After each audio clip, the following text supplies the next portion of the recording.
Let's make a flower book with Painty Pals. This is a fun activity that allows you to get outside and be creative. This is the product I will be teaching you how to make in this video.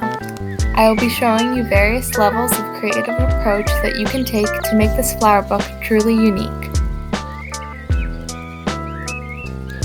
I used to dry flowers as a kid and preserve them in wax paper. This project is a more artistic approach. First off, we're going to need some flowers, so let's take a walk outside and see what we can find.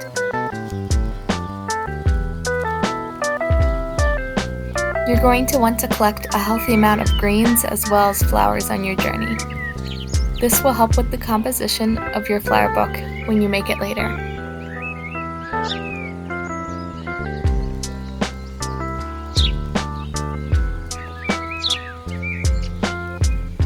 Search for lots of different types of plants. You never know which one might turn out the best.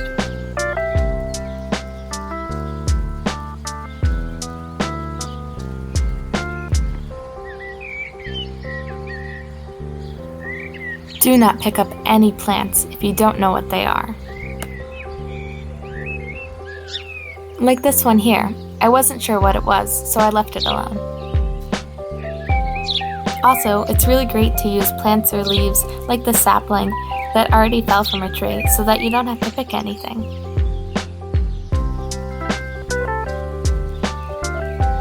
You might even make a friend on your journey. This is Cosmos. She decided to say hi to me while I was walking.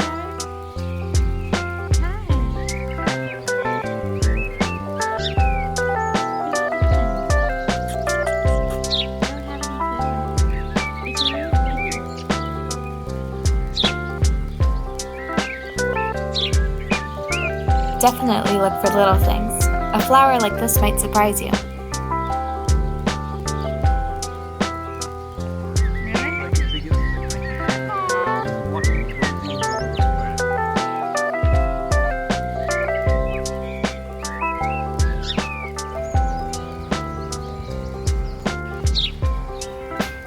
Now that we have our flowers, let's head back home and work on our next step.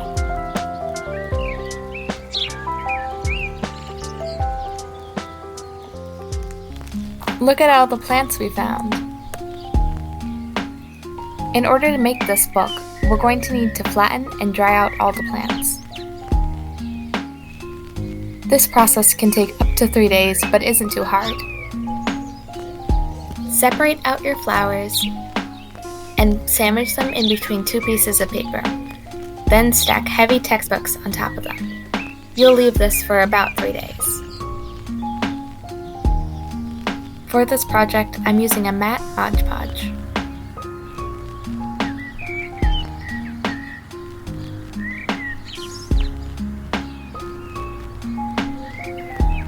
You're also going to need a brush to place your glue. Use one that is old and can be stiff.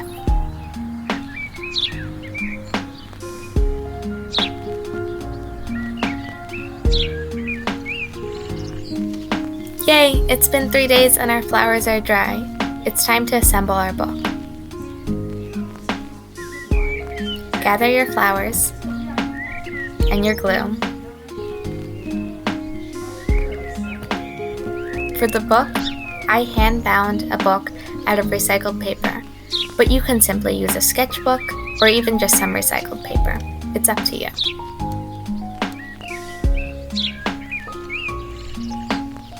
Here comes the creative part.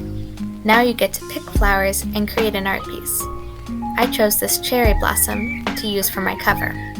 To get your flowers onto the book, place a layer of glue in the shape of your flowers on the surface. Then press in your flowers, and then place another layer of glue that's thick on top of your flowers so that they stick. For this project, I cut out little hearts and used them for the cover of my book. When you're done, your flowers will be goopy with glue, but don't worry, you can never use too much Modge Podge. This will protect them from getting damaged when they dry. When the glue from my cover was dry, I worked on the other pages of my book. This page was made a little simpler. What's really important about your technique when you're doing the flowers is that you blot the glue and that you don't brush it. Make sure you're patting it down on the flowers so that you don't ruin the shape of the flowers. The purpose is to preserve it. You can paint, draw, or collage on this book. This next page, I also used a combination of flowers and leaves. I had some dried roses in my house and cut them up. Never be afraid to add a little glitter.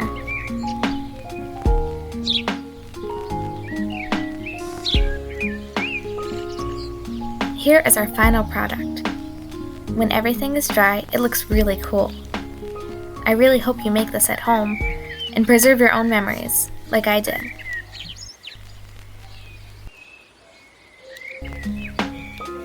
I made a few more pages, just for fun. But if you use a book like I did, you might have a lot of it left to do. This is fun because it can turn into a longer-term project.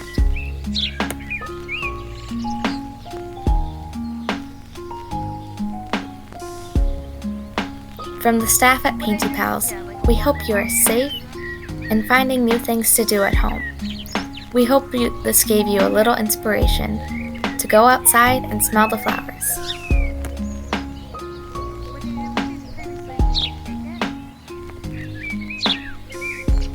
See you later from Cosmos. Thanks for watching, and be sure to send Painty Pals pictures of the art you do at home.